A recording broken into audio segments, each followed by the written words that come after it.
फिर से स्वागत है एक बार एक नए वीडियो में। और आज की इस वीडियो में हम बात करेंगे भाषा और लिपियों से संबंधित कुछ जो इंपॉर्टेंट क्वेश्चन है जो आपके एग्जाम के पॉइंट ऑफ व्यू से बहुत इंपॉर्टेंट है। तो चलिए वीडियो को शुरू करते हैं। एक बात और कहनी है, अगर आपने हमारे चैनल को सब्सक्राइब नहीं किया है अभी तक तो कर लीजिए। वीडियो अच्छा लगे तो लाइक करिए। ठीक है, चलिए शुरू करते हैं। भारतीय संविधान के अनुसार भारत की राजभाषा है, तो भारतीय संविधान के अनुसार भारत की जो राजभाषा है वो हिंदी है। भाषा के संबंध में हिंदी शब्द का प्रयोग सर्वप्रथम किसने किया? तो भाषा के संबंध में हिंदी शब्द का प्रयोग सर्वप्रथम अमीर खुसरो ने किया। भारत की प्राचीन भाषा है संस्कृत। भारत की जो प्राचीन भाषा है वो संस्कृत है। भारतीय संविधान में हिंदी को कहा गया है राजभाषा। ये इंपॉर्टेंट क्वेश्चन है। भारतीय संविधान में हिंदी को क्या कहा गया है? राजभाषा। हिंदी को राजकीय भाषा कब घोषित किया गया? इंपॉर्टेंट क्वेश्चन है। तो हिंदी को राजकीय भाषा 26 जनवरी 1965 ईस्वी में घोषित किया गया। संविधान की 8वीं अनुसूची में मूलतः कितनी भाषाएं शामिल थी? तो संविधान की 8वीं अनुसूची में मूलतः 14 भाषाएं शामिल थी। वर्तमान में संविधान की 8वीं अनुसूची में शामिल भाषाओं की संख्या है 22। वर्तमान में संविधान की 8वीं अनुसूची में शामिल कुल भाषाओं की संख्या जो है वो 22 है। भारतीय भाषाओं को कितने प्रमुख वर्गों में बांटा गया है? तो भारतीय भाषाओं को 4 वर्गों में बांटा गया है। भारत की सबसे अधिक बोला जाने वाला जो भाषाई समूह है वो है इंडो आर्यन। भारत में सबसे अधिक बोला जाने वाला भाषाई समूह है इंडो आर्यन। भारत में सबसे कम बोला जाने वाला भाषाई समूह है चीनी तिब्बती। द्रविड़ भाषाओं में सर्वाधिक बोले जाने वाली जो भाषा है वो है तेलुगु। द्रविड़ भाषाओं में सबसे अधिक बोले जाने वाली सर्वाधिक बोले जाने वाली जो भाषा है वो है तेलुगु। किस भाषा को द्रविड़ परिवार की सभी भाषाओं की जननी कहा जाता है? इंपॉर्टेंट क्वेश्चन है। किस भाषा को द्रविड़ परिवार की सभी भाषाओं की जननी कहा जाता है? तो तमिल भाषा को द्रविड़ परिवार के सभी भाषाओं की जननी कहा जाता है। चीनी तिब्बती भाषा समूह की भाषाओं को बोलने वाले को कहा जाता है निषाद।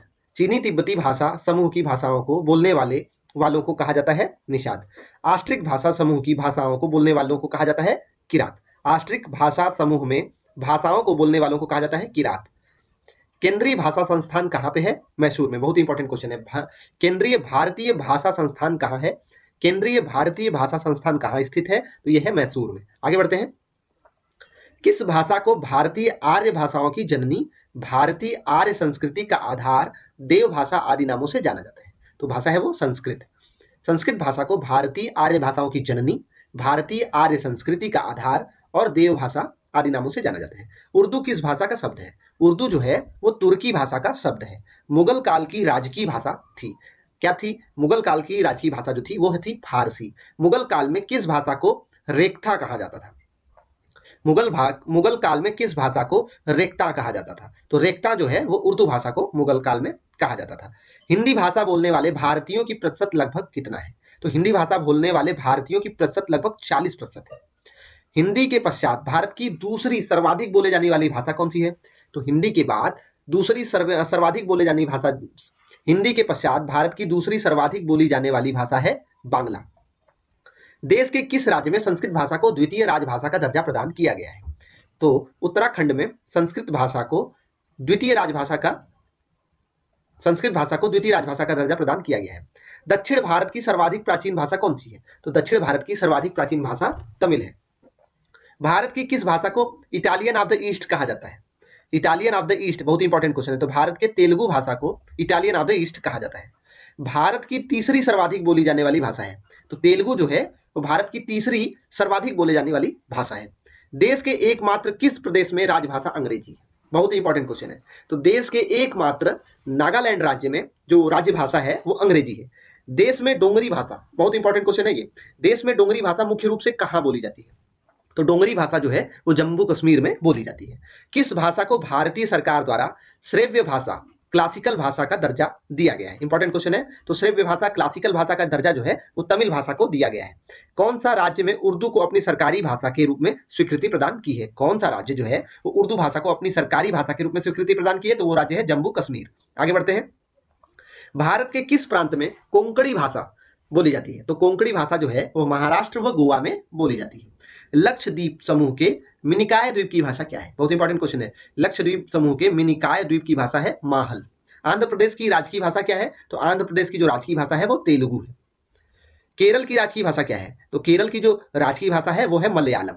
इंपॉर्टेंट क्वेश्चन है। त्रिपुरा की राजभाषा क्या है? त्रिपुरा की राजभाषा है बांग्ला। भारत की सबसे प्राचीन लिपि कौन सी है? इंपॉर्टेंट क्वेश्चन है। तो भारत की सबसे प्राचीन लिपि जो है वो है ब्राह्मी।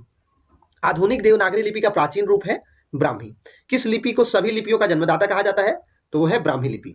ब्राह्मी लिपि लिखी जाती है बाएं से दाएं ओर, बाएं से दाएं ओर। जो ब्राह्मी लिखी जाती है बाईं से दाईं ओर लिखी जाती है। प्राचीन ब्राह्मी लिपि का अर्थ निकालने वाला प्रथम व्यक्ति था जेम्स प्रिंसेप। प्राचीन ब्राह्मी लिपि का अर्थ निकालने वाला प्रथम व्यक्ति था जेम्स प्रिंसेप। बौद्ध ग्रंथ ललित विस्तार, बौद्ध ग्रंथ ललित विस्तार में कितनी लिपियों का उल्लेख है? तो बौद्ध ग्रंथ ललित विस्तार में 64 लिपियों का उल्लेख है। जैन सूत्र में कितनी लिपियों का उल्लेख है? इंपॉर्टेंट क्वेश्चन है। तो जैन सूत्र में 18 लिपियों का उल्लेख है। किस काल की लिपि को चित्राक्षर लिपि कहा जाता है? किस काल की लिपि को चित्राक्षर लिपि कहा जाता है? तो सिंधु काल के समय लिपि को चित्राक्षर लिपि कहा जाता है। सिंधु काल के लिपि को चित्राक्षर लिपि कहा जाता है। खरोष्ठी लिपि लिखी जाती है दाईं से बाईं ओर, दाईं से बाईं ओर। पंजाबी भाषा किस लिपि में लिखी जाती है? तो पंजाबी भाषा जो है वो गुरुमुखी लिपि में लिखी जाती है। हिंदी किस लिपि में लिखी जाती है? तो हिंदी भाषा का जो लिपि है वो है देवनागरी। ये इंपॉर्टेंट क्वेश्चन है। अशोक का मनसेहरा तथा शाहबाज घड़ी अभिलेख किस लिपि में है? तो ये है खरोष्ठी लिपि में। अशोक का कौन सा अभिलेख 2 लिपियों में प्राप्त हुआ है? तो सार ए कुना जो है वो 2 लिपियों में प्राप्त हुआ है। अशोक ने किस लिपि का प्रयोग राष्ट्रीय लिपि के रूप में किया है? तो अशोक ने ब्राह्मी लिपि का प्रयोग राष्ट्रीय लिपि के रूप में किया है। अशोक के शिलालेखों की लिपि है, इंपॉर्टेंट क्वेश्चन है बहुत। तो ये है ब्राह्मी लिपि। तो आज तक की वीडियो में बस इतना ही। मिलते हैं अगली वीडियोस में। वीडियो अच्छा लगे तो लाइक करिए, हमारे चैनल को अगर सब्सक्राइब नहीं किया तो सब्सक्राइब कर लीजिए। जय हिंद, जय भारत।